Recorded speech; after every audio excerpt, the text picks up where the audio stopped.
ഒരു പാട്ടിന് 15 കോടി രൂപ. ഇന്ത്യൻ സിനിമയിലെ ഏറ്റവും ഉയർന്ന പ്രതിഫലം. ഗായകൻ ആരെ? കോടിക്കണക്കിന് ആരാധകരെയാണ് ഈ ചെറിയ പ്രായത്തിനുള്ളിൽ താരം സമ്പാദിച്ചിരിക്കുന്നത്. നിങ്ങൾ ആദ്യമായിട്ടാണ് ഈ ചാനൽ കാണുന്നത്, ഒന്ന് സബ്സ്ക്രൈബ് ചെയ്ത് ബെല്ലൈക്കൺ അമർത്തുക.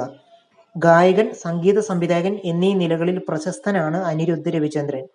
വൈദിസ് കൊലവരി ഡി എന്ന ഗാനത്തിലൂടെ പ്രശസ്തനായ അനിരുദ്ധ് ഇപ്പോൾ ഇന്ത്യൻ സിനിമയിലെ മുൻനിര സംഗീത സംവിധായകരിൽ ഒരാളാണ്. കോടിക്കണക്കിന് ആരാധകരെയാണ് ഈ ചെറിയ പ്രായത്തിനുള്ളിൽ അനിരുദ്ധ് സമ്പാദിച്ചിരിക്കുന്നത്. ഇപ്പോഴിതാ അനിരുദ്ധ് തെലുങ്ക് സിനിമയ്ക്ക് പ്രതിഫലം വർദ്ധിപ്പിച്ചു എന്നാണ് പുറത്തുവരുന്ന റിപ്പോർട്ട്. ശ്രീകാന്ത് ഒഡല സംവിധാനം ചെയ്ത നാനി നായകനാകുന്ന ദി പാരസൈഡ് എന്ന തെലുങ്ക് ചിത്രത്തിന് അനിരുദ്ധ് 12 കോടി രൂപ പ്രതിഫലം വാങ്ങിയെന്നാണ് തെലുങ്ക് സിനിമാ ലോകം പറയുന്നത്.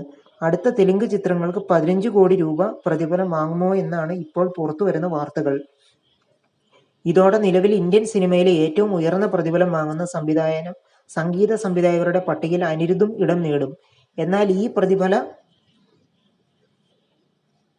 വർധനവിനെ കുറിച്ച് ഔദ്യോഗിക സ്ഥിരീകരണങ്ങൾ ഒന്നും പുറത്തു വന്നിട്ടില്ല. സാധാരണയായി ഒരു സിനിമയ്ക്ക് ഏകദേശം 10 കോടി രൂപ വാങ്ങുന്ന ഓസ്കാർ ജേതാവ് AR റഹ്മാനെയാണ് അനിരുദ്ധ് ഇപ്പോൾ മറികടന്നിരിക്കുന്നതെന്നാണ് റിപ്പോർട്ടുകൾ പറയുന്നത്. ദളപതി വിജയിയുടെ അവസാന ചിത്രം എന്ന് വിശേഷിപ്പിക്കുന്ന ജനനായകനിലും അനിരുദ്ധാണ് സംഗീത സംവിധാനം. ദി പാരസൈഡ്, കൂലി എന്നിവയ്ക്ക് പുറമെ വിജയ് ദേവരകൊണ്ട നായകനാകുന്ന കിങ്ഡം എന്ന ചിത്രത്തിലും അനിരുദ്ധ് പാട്ടൊരുക്കുന്നത്. ശിവകാർത്തികേയന്റെ മദരാസി, രജനികാന്ത് നായകനാകുന്ന ജയിലർ 2 എന്നിവയ്ക്കും അനിരുദ്ധാണ് സംഗീതം നൽകുന്നത്. നിങ്ങൾ ആദ്യമായിട്ടാണ് ഈ ചാനൽ കാണുന്നതെങ്കിൽ ഒന്ന് സബ്സ്ക്രൈബ് ചെയ്ത് ബെല്ലൈക്കൺ അമർത്തുക.